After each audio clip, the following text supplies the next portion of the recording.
Hello friends, Bangla activity চ্যানেলে আপনাদের সবাইকে ওয়েলকাম। এক্সক্লুসিভ নিউজ হচ্ছে না, বিচারপতি অভিজিৎ গঙ্গোপাধ্যায়কে নিয়ে নজিরবিহীন মন্তব্য করলেন কে না আইনজীবী অরুণাভ ঘোষ। তিনি কি বললেন বিচারপতি সম্পর্কে, গঙ্গোপাধ্যায় সম্পর্কে আমরা এই ভিডিওতে দেখে নেব। বৃহস্পতিবার কলকাতা হাইকোর্টে নজিরবিহীন ঘটনা ঘটে গিয়েছে। ডিভিশন বেঞ্চের বিচারপতি সৌমেন সেনকে এজলাসে বসে কড়া সমালোচনা করেছেন বিচারপতি গঙ্গোপাধ্যায়।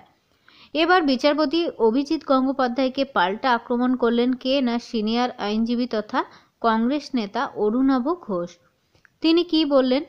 ওনার কাছে কোনো মামলা ছিল না, অর্থাৎ বিচারপতি গঙ্গোপাধ্যায়ের কাছে নাকি কোনো মামলা ছিল না, তাই বিচারপতির কাজ নিয়েছেন। বিচারপতি সৌমেন সেনের বিবিধ নির্দেশের নেপথ্যে রাজনৈতিক উদ্দেশ্য নিয়ে প্রশ্ন তুলেছেন বিচারপতি অভিজিৎ গঙ্গোপাধ্যায়। একই সঙ্গে এজলাসে অ্যাডভোকেট জেনারেল কিশোর দত্তের সঙ্গেও বিচারপতি বাদানুবাদ হয়েছে। এই পরিস্থিতিতে বিচারপতি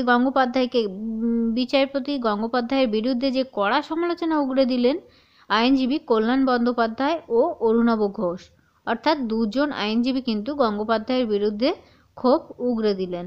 বিচারপতি গঙ্গোপাধ্যায় সমালোচনার আইনজীবী অরুণাভ ঘোষকে বলেন, 56 বছর বয়সে কেউ বিচারপতি হলে তার একটাই মনে দাঁড়ায়, ওনার কাছে কোনো মামলা ছিল না, তাই বিচারপতির কাজ নিয়েছেন। রোজগার ছিল না বলেই জজ হয়েছেন। কিশোর দত্ত যত মামলা করেছেন তার ছিটে ফোটাও কি উনি করেছেন?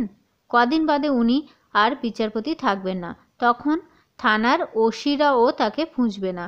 এই বলে তাকে আক্রমণ করল গঙ্গোপাধ্যায় অরুণাভ ঘোষকে। অরুণাভ ঘোষ আরও বলেন, ওকে আমি অনেক দিন ধরে চিনি, ওর অজ্ঞাতই ওর শক্তি। কল্যাণবাবু যেটা বলেন যে দেশের বিচার ব্যবস্থার জন্য আজকের দিনটা কলঙ্কময় এক দিন। কোনো হাইকোর্টের বিচারপতি এভাবে যদি তার ক্ষমতার অপব্যবহার করেন তাহলে দেশের বিচার ব্যবস্থাই উঠে যাবে। রাজনীতি থাকা কোনো মানুষ বিচারক বা বিচারপতি হন না, কিন্তু বিচারপতি হওয়ার পর যদি কেউ রাজনৈতিক উদ্দেশ্য নিয়ে কাজ করেন তাহলে ভয়াবহ ব্যাপার। সেক্ষেত্রে তার বিচারের নিরপেক্ষতা নিয়ে প্রশ্ন ওঠা স্বাভাবিক। এতে গণতন্ত্রের ভেতরটাই নষ্ট হয়ে যাবে। বিচারপতি গঙ্গোপাধ্যায় নিজেই আদালতের অবমাননা করছেন।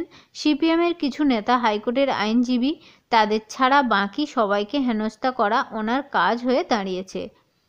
তো বন্ধুরা, বুঝতেই পারলেন বিচারপতিদের মধ্যে বিচারপতিদের অসন্তুষ্ট কথাবার্তা এবং এই কুরুচিকর মন্তব্য উঠে আসছে।